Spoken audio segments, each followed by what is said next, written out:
Pranami, if you're there, yeah, we'd like to uh, quickly go through Pranami's session, Dev, just for the sake of time, and then we do together, or do we take 5 minutes to reflect what happened just now? What do you suggest? Sure, we can start with Pranami's session, and Mm, before that, I just wanted to make a small note on Labdyang's presentation. That I mean, I have known Labdyang for almost a year now, and this was actually the first time that I got to know of her practice in such comprehensive details, and it was very insightful. So thank you for that, Labdyang. And also, just I don't know, maybe it is better to bring it up in the residency itself, but just how much of your practice resonates with your image of the body as a medium, or of the body as a tool, which goes beyond the concept of identity in as a overall or as a blanket concept, So this is something that I just noticed, but yeah, there is time for that. I think it's better to bring it up in later sessions. So yeah, I think we should give the stage to Pranami, and yeah. Hi everyone. So let's just start with the presentation.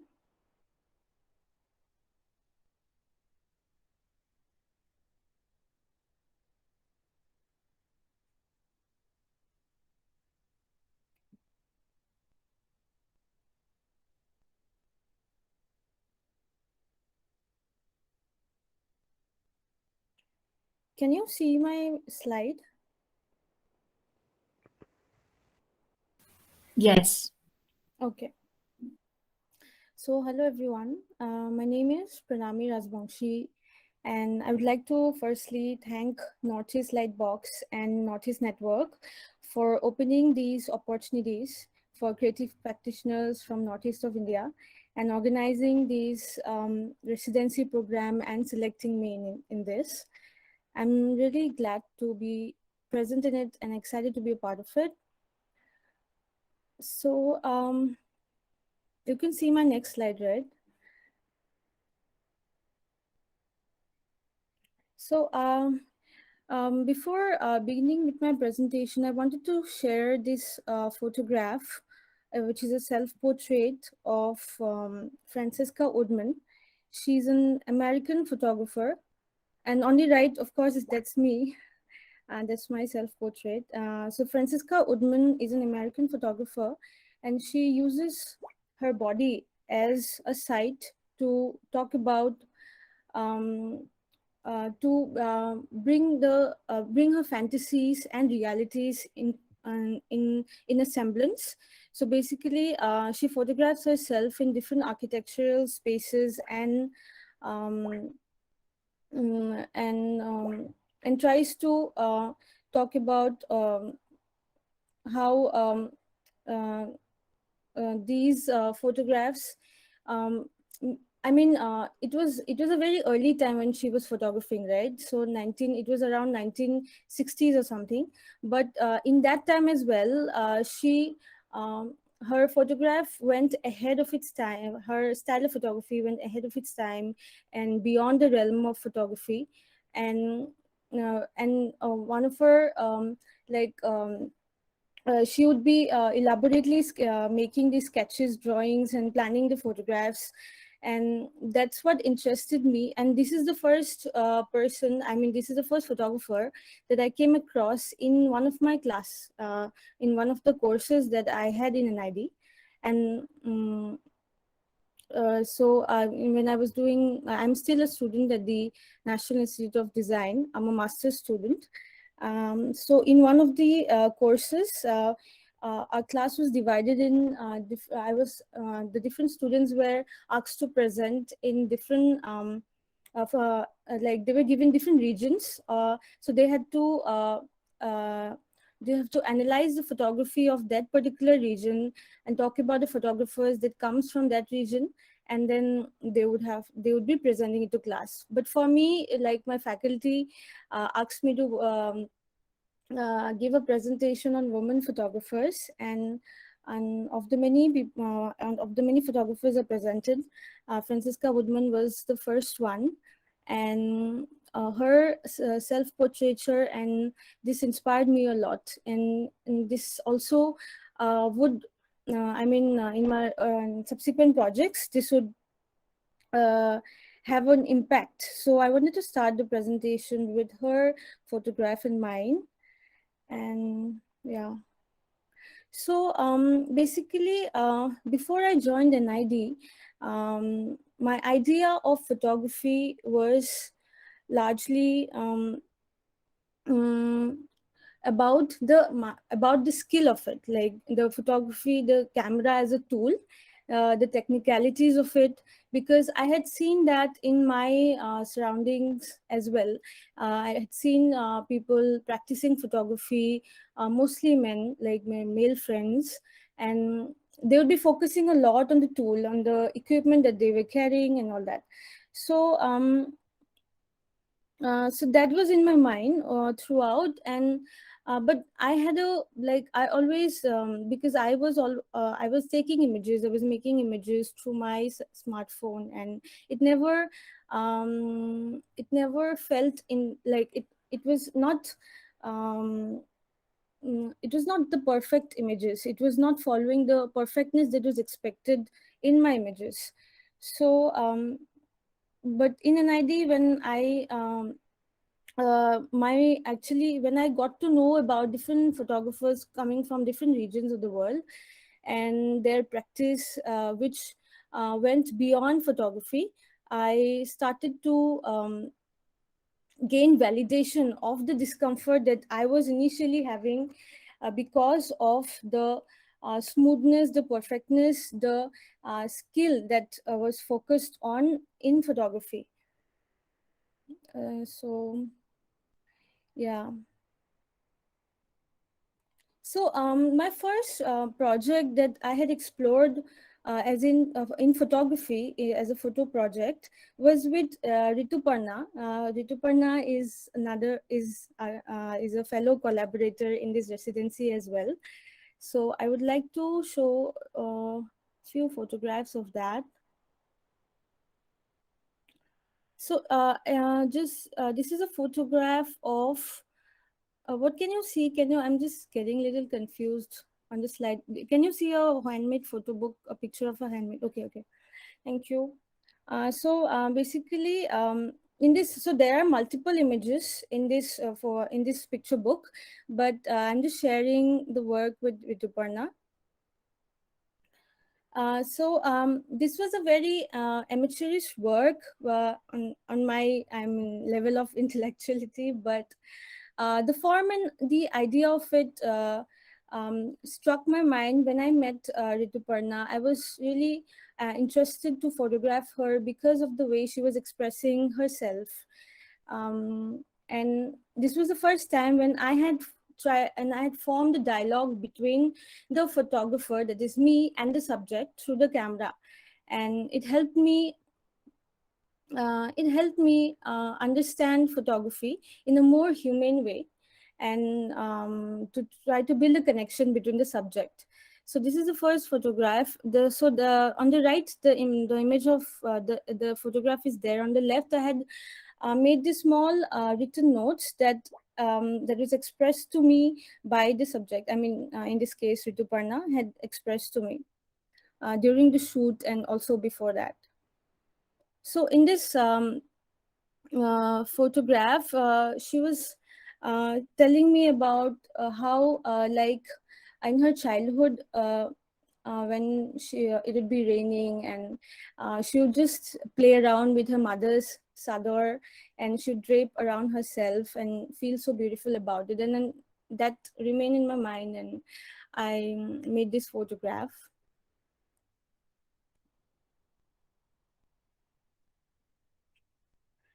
Yeah. So so that was my first exploration with photography. And this was something I also presented in the entrance exam when I was applying for NID. So after that, in NID, so the understanding of how photography was and could be turned a half circle. And as I was introduced to different photographers, I'm just sharing few images of the photographers that I'm just like, just to show you guys. This is Alessandra Sanguiniti's work. Just giving a few seconds for you to see. So this is two, she photographed two of her cousins, and throughout their adolescent, I mean, from the preteen to like their teenage and post-teen times. It's very, and this is another work. This is a spread from the Provoke magazine, which was released during the post-war Japan, when these artists were trying to explore and break the rules of any conventions related to photography, and they made this press. They published these magazines in a mini press. So these artists are Yutaka Takanashi, Nakahira Takuma, and Daido Moriyama. This is a spread from their third edition.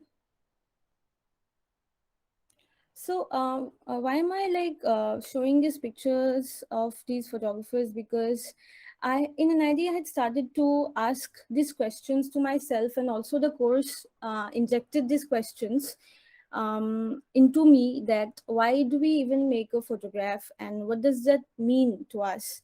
Like, do we even have to photograph? Because there are a lot of images that is already like there in the image pool in the internet and elsewhere. So what does it mean when I do that another time? So and also like how the act of photography is not an isolated event, an isolated act devoid of any political social meaning, right? So in that sense, how the responsibility on the photographer becomes way too intense, and it increases manifold. So these questions were something I delved throughout.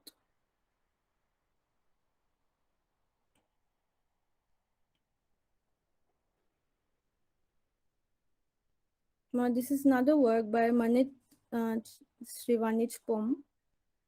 I came across this work in Chennai Biennale. So basically, he had used the archival material such as the newspaper, and then upon that, this pink man wearing a pink tuxedo is posing, and he had juxtaposed this together, and he's trying to comment on the crashing economy of Thailand, and how so basically an anti-consumerist opinion on these photographers through these images. And the event was about the uproar that happened during the pro-democracy protests by students. This is another work by Nan Golden. And finally, like I also added the work of Danita Singh. This is about her relationship with the transgender woman called Mona Ahmed. So these photographers, the journey of myself with photography and the visual medium was formed by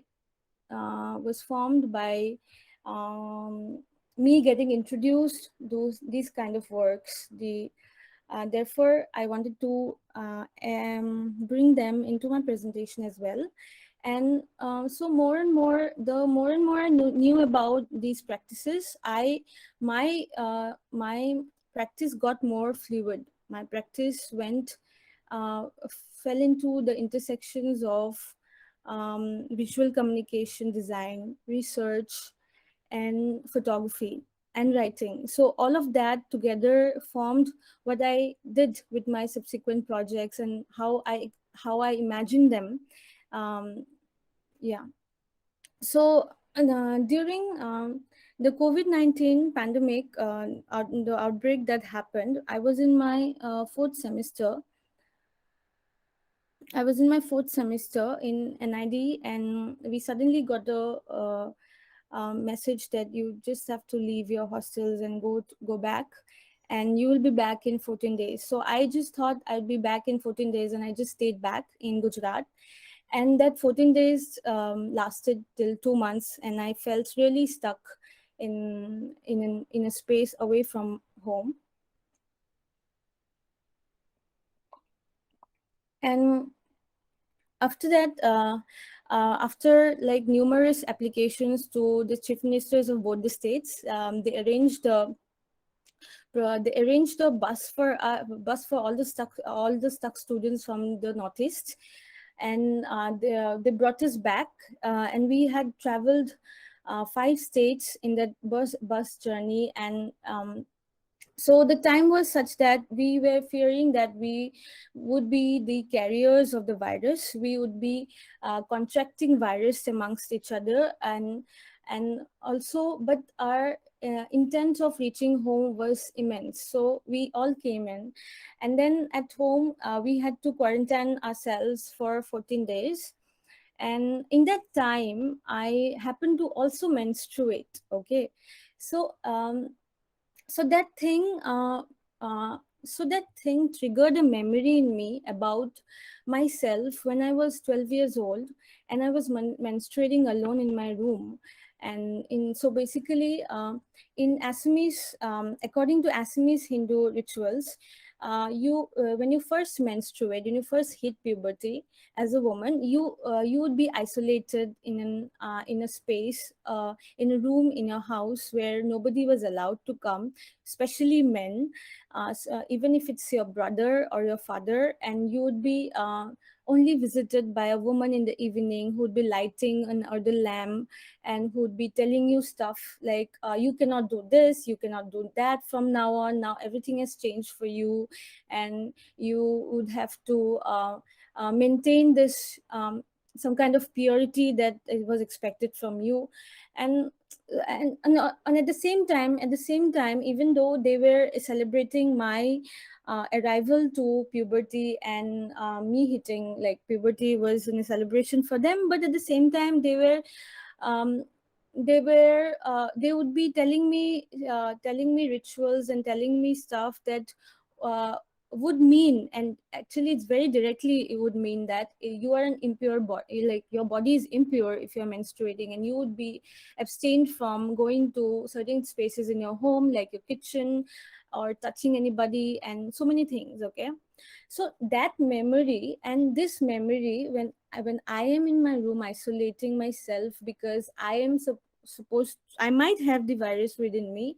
So that kind of collided in me, and I responded to it through this visual arts project, where because there's both text and images involved, so I did take help of graphic, like I use graphic design elements to bring both together and make these artworks. Like the project is called Untempted, and this is the first image of it. So the second image is so I've made 5 images of it, but I'm sharing only 3 here.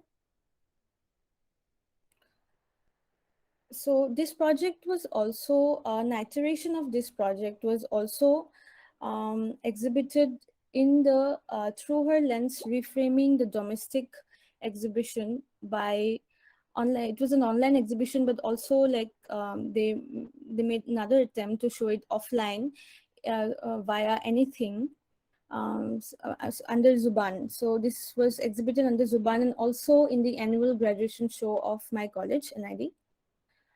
Yeah, so Yeah. So basically, I was trying to uh, over the time I've realized how my practice started to blur the lines between the medium and myself, and my projects. So self portraiture became a very important part of it, um, and so also through the personal narrative, I was trying to um, address the larger political, social realities related to my gender identity and patriarchy. And so through my personal narrative itself, and my personal narrative in the sense that me being an Assamese woman in the northeastern region, and I'm still so I have always so gender has played a very important role in me understanding my identity. That is the first point where I start my identity with. I mean, exploring how do I explore my identity is first gender, and then of course the positionality of the region, like belonging from the northeast of India and what it means to come from such a place, and then uh, the uh, uh, the and then going deeper into my identity, which is as a Koch-Rajbangshi woman, which and that journey has been ongoing because of how the domination of mainstream happens, right? The domination of the Assamese culture and everything happens, and the homogenization of these identities causes that we we really forget like who we are and our cultures and our rituals and our and the specific details about our indigenous identities. So that is something that is still in still in the progress of knowing who what is the details of my own identity as a Koch-Rajbangshi woman, and what it means, even in the political, even in the even in the how do I say it, political position. It is very much in between because we haven't got the recognition as of now. Our mother language is also not recognized. So yeah, sorry. Yeah.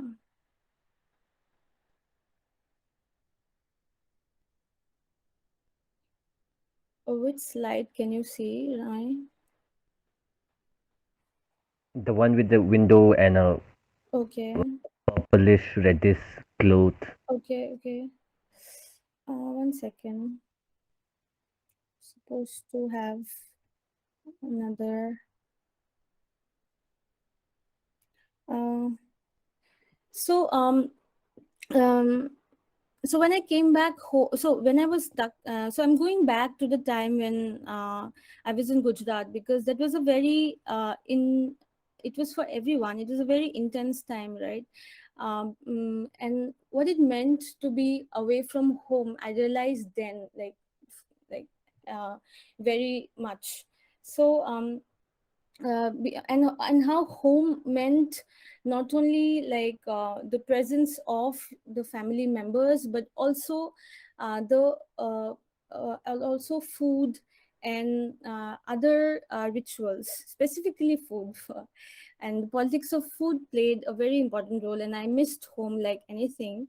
And during that time also, since the lockdowns were extended every time, and I was coping to be present in an alienic space myself. And so at the time, my mother and so my parents had shifted to a different place, another rented house they had shifted to, and they were trying to adjust to the new place, and they were occupying a new place, and they wanted to share that with me. And my mother had continuously sent 3GP videos of herself and my father, and tried to comfort me when I was away and I was not able to reach home.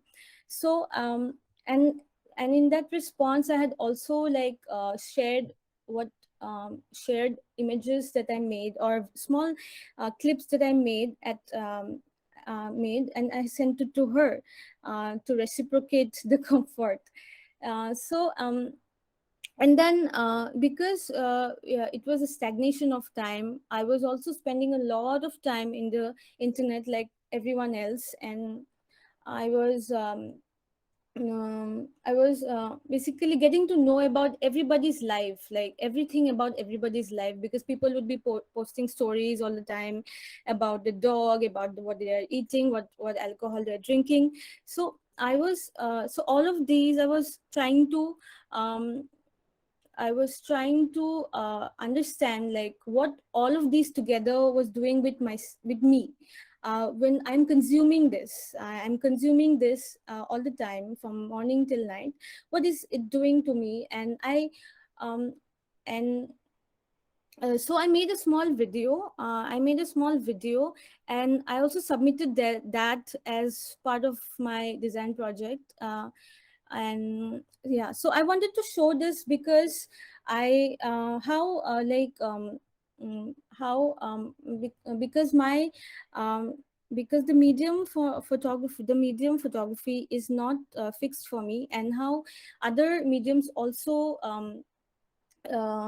pour onto my practice, and maybe archival images, audio notes,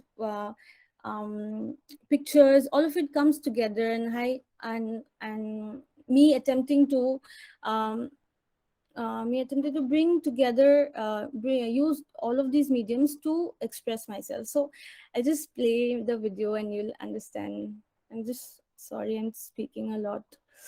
Okay, let me know if it's starting. Is it starting?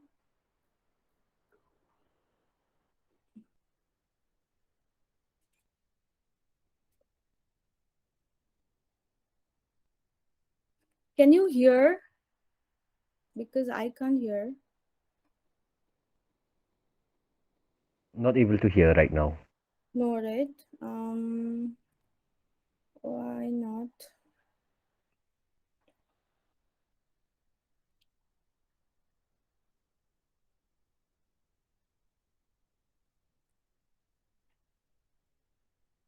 I think you'll hear. Oh no, it's not. Why can't? Why isn't there no sound?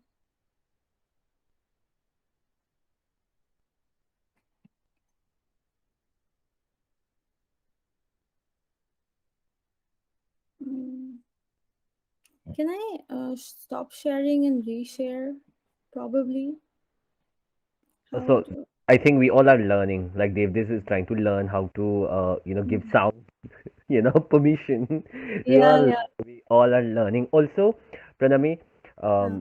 why don't you share this with us through an email as well, or in the Yeah. group, so that we have it not just for one time watch, but maybe, few times, because it always takes more than one time to process it. Yes, yes, I can do that. Okay, I Great. can do that, and maybe I can proceed with the next slide, right? For now. Sure. Sure, sure. Yeah. Mhm. Okay, so as part of the academic requirement, we had to do our dissertation project, which is basically looking at we have to trace Indian photography through photographic lens stemming from the region. So we can explore photo archives. We can look at photo archives from museums and family photo archives, and then uh, and then do a visual research of it, and then compile it in a book format. So this is basically to go beyond the colonial gaze that significantly shapes our idea of what Indian photography is, and before the digital era began. So this is the front and back image of the book that I made. And so the family photo archive that I did my research upon belonged to Javed Iqbal Rasool. He's a resident of Laktokya, Guwahati, Assam, and through this project, which involves both where I had multiple interviews with Javed, and I tried to know about his family, his history, the history, and so as a whole, I tried to bring out the visual history of the Assamese Muslim community, which becomes a very integral part of the Assamese community. And also because of the changing political fabric of the country, which is getting more and more communal. So in that state, this project speaks about how this community and its visual representation is complicated, or it is made into a difficult conundrum because of the NRC and also CAA. And also the various biases in the representation that is present in the popular media, be it movies or mass media, about the Assamese Muslim community. I tried to, because of that also, I was really interested, and it was very fulfilling for me as well to do this research project. So the research was compiled in a book format with both photos and texts. This is a few of the spreads from the book. I'm yet to print the book. So this is the last image. So yeah, that's the end of my presentation. And thank you for staying with me. Thank you. So I'm constantly typing things. Honestly, it's this constant. I think like memory and the let's say the ability to process and think. I think is also not always in control. So when it hits, then I'm like constantly typing. So you will also see like I'm constantly writing and noting down things. Um, many things, but I think it's dinner time for some people as well. So I just want to announce, or not announce, yeah. So Devdeep and I had a very brief, conversation in between through WhatsApp, wherein, we're almost kind of, we almost have so much, like we have so much to process, and and how much can we, discuss right now, and how much can we even, sort of, uh, memorize it, and till the next time we meet, till the residency.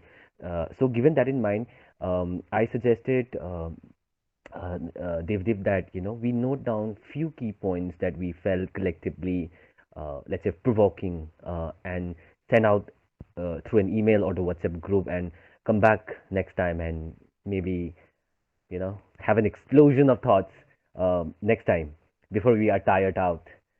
So that's one thing. Yeah, that's what we were talking about. Otherwise, I don't know. I mean, I want to refrain myself from asking questions because just for the fact that it takes a lot to present, like a 30 minutes, 40 minutes presentation. I'm sure it takes a lot. Um, Especially with Pranami also, it was very dense. Labdyang's uh, equally dense and diverse as well. Um, I had few questions. Devdeep, do we have how much time do we have? As in 5 minutes, 10 minutes? How do we go about it? We have time. Okay. Also, like a heartfelt request. Can we all see each other for a while? It feels better seeing faces. Yes, people on your cameras, please. Seeing faces. It just feels so bad. I'm literally sitting in bed. You know. I'm not like really sitting in a gallery or in a studio or in a workspace. I'm literally in bed. I'm celebrating Sunday. Right. How? I'm going to tell people this is coffee, but yeah, it is coffee. Okay. So, Kumar, yes, I actually agree to what you have said. about because it becomes very difficult also for me to sort of reflect on presentations such as this, because I mean most of the reflections, they become not they are too superficial for me. Questions about practices, questions which do not have so much depth. So I think it is really a good idea to have these key points, and I have my key points right here, like completely full of them. And I feel that these points can also be directed in a way to sort of build our conversations in that matter. And once I feel that once we are done with these presentations, these formal events, so to say, or these formal sessions, maybe it would be a good idea to have like a discussion room in which nobody is presenting, nobody's, I don't know, whatever, but just we are talking to each other in a way that we would normally do if we do not meet in a two-dimensional space, and Yeah, which would also help us sort of just understand each other more, or just to deconstruct the idea of what it means to be a practitioner in this residency and exhibition setting. yeah.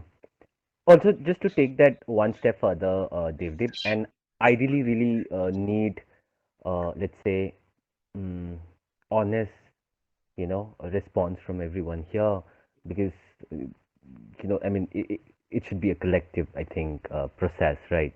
Um, also, I remember, like a small anecdote. I remember being part of a program in Manipur by Girl Up Council. It's a, young girls initiative, wherein we were speaking about women's lives and issues and aspirations. And what I remember from that is how much do we take back what we do, um, you know, in an art space, in a workspace? How much do we take back to our homes, to our intimate, personal, private, family lives and spaces? So to just push a little bit on what Dev that you said, I also want to have takeaways for us to keep thinking about this consciously, subconsciously, not like an assignment, of course, but subconsciously, consciously, to take away certain things. And how can we do that for ourselves? So the process of it, the method of it. So it's something that I want to ask everyone. So how, in what way can we collectively, take back things that it remains with us, in our thoughts, and when we come back, it feels like a continuity rather than, sort of switching back to a certain, mental state, so how can we do that?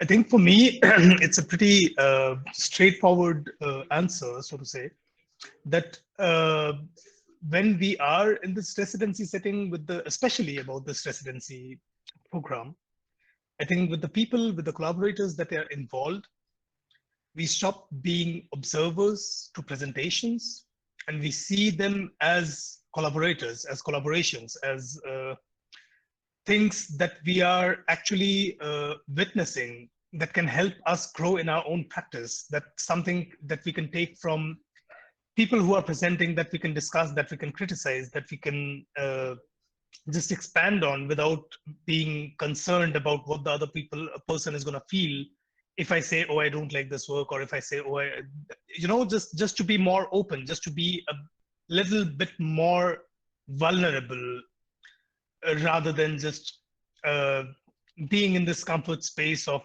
being behind the screen and observing and just accepting, so to say, presentations. Because for me, it is personally, for me, it is a bit dry to go through presentations and then sort of take it for granted, that yes, it is people's practice. Yes, it is something very personal to someone who's not me. But then, is there some way that I can also take a step forward towards someone who is presenting their practice? And then, I mean, in that, by doing that, what are the steps that I can take as an observer, as an audience, so to say, to make myself involved in their practice? Is it the way? Is collaborations the way? Is conversations the way? Or is simply being more open and accepting and expressing the way to do that? And I feel that we might have the answers in the following weeks once we are done with the presentations and once we have a fairer understanding of who are the people that we are working with in this project. And I'm hoping that this might also transpire behind or beyond this project and actually help us in our practice in the greater sense of working together from this region. Yeah.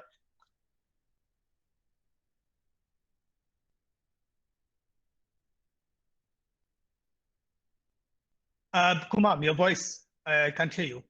Oh, no, I was saying, I mean, I was just curious to hear from others as well, around this. I know we are late, but yeah.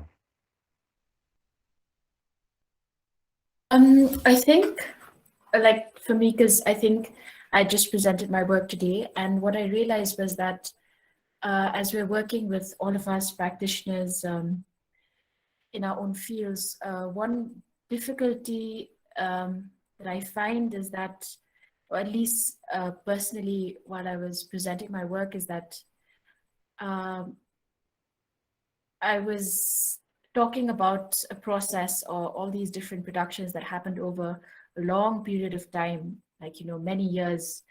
And it's so difficult to kind of like capture, to try and capture like so much in one space. And I think what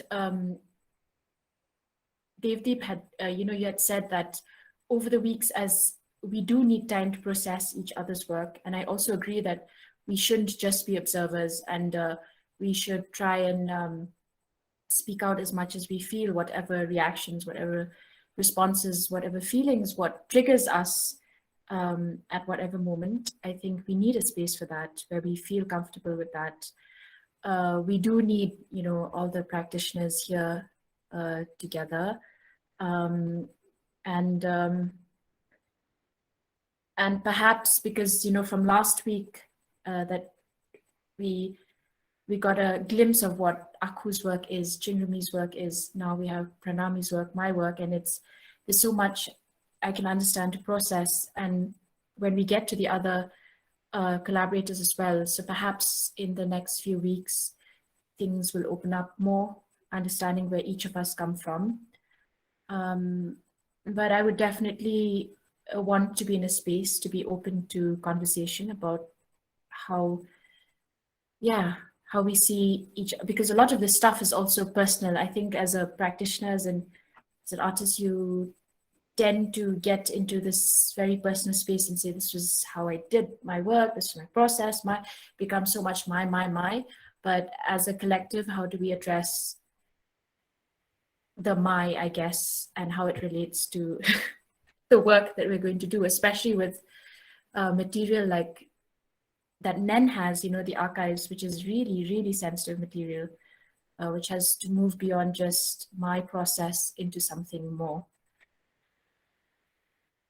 Lavdyang, I got one word, which was like in my head all this while, and thanks Devdev, Lavdyang, and everyone for continuing the conversation. Space is what I have been exactly thinking about for a while, and I want to come to Aku because space, which can be digital, which can be abstract, which can be physical. Aku has been instrumental in founding or creating Foothills, a community space. So Aku, I just want to hear from you, just to kind of continue the conversation. And what I want to already kind of also say is, um, we haven't used the WhatsApp group so much. So Dev, can we consider that as our space? What do you think, people? That Of course. not Yes. yeah, not just as a notice board, but as our space. Yeah. Send memes. Yeah. Do whatever. Great. But yeah, Aku and others, if you have anything to add on. I would love people to, I mean, I would love to, share, speak, talk, communicate through the WhatsApp group and not time bound or not bound by that. Let's say that if I write something that somebody has to respond at that time. No, I mean, just a space wherein I can drop in when I can, when I want, and work out when I feel the need to work out. So a safe, inclusive space. Yeah. I mean, honestly, this was also my intention behind creating this group, WhatsApp group. I mean, because otherwise email is enough to communicate as a notice board, for example. But I also didn't want to sort of force this idea because I think it is organic in the way it develops. And I'm sure that in the, because it is a long-term commitment, you know, it's 3 months that we're talking about. And in today's time, in 2022, 3 months is a lifetime. And when it comes to making something work. So yes, I am actually quite hopeful, and I'm hopeful that this idea of a WhatsApp group will extend beyond just exchanging information in a way. But I think it's just a matter of time before everyone feels invested beyond just sharing practices, sharing presentations, sharing PPTs, because I think this is the most boring part of the whole project. And this is why I was so keen to just get it done with so that we could actually begin the real conversations at some point, you know. But it's also not, yes, and I mean, sorry to interrupt, because No, I was done. you know it's okay. I think it's important to have that space to and I realized that, you know, you're like, I was thinking today, I was like, okay, I make this short a slide, short whatever, and then 10 minutes, that's it, 10 minutes. And then you realize, no, you look at each slide and you're like, damn, there are questions that are coming up now in my mind. There's this, there's this, there's this. So I think it is important to have like a space and don't have to worry about, okay, let's just finish it off. Just to keep every bit, to keep, I guess, the artists or the collaborators in that space where they say, I have to talk about this. And perhaps it makes sense now, but perhaps it'll make even more sense later. But just to let it out and say, this is what the work is, which is important. So, yeah. Yeah, and I think, sorry. Also, David, I think the slideshows for me personally, I think it is also an element which kind of helps for me um, get familiarized with someone's style of presentation, someone's style of archiving, someone's style. So style and presentation is, I think, is something that I kind of draw, you know, or get to familiarize myself through the slideshows. So yeah, till that extent, it works for me. Yeah. Yes, for me too. I mean, in that sense, yes, it is informative. It is exchange of information, and it presents, it illustrates an idea of practice. But I really honestly feel that it almost does a disservice to the depth of practice that a person has. And in that sense, you can just take so much out of it from a picture, you know. I mean, there is no, there is no fluid. There's no water in it. It's a collage. But then how much do you, I agree with Kumam what you said, that it does represent the aesthetics of a person, of a presentation rather, not of a person. But then it does what it does. It prepares us to, it gives us space to approach a person.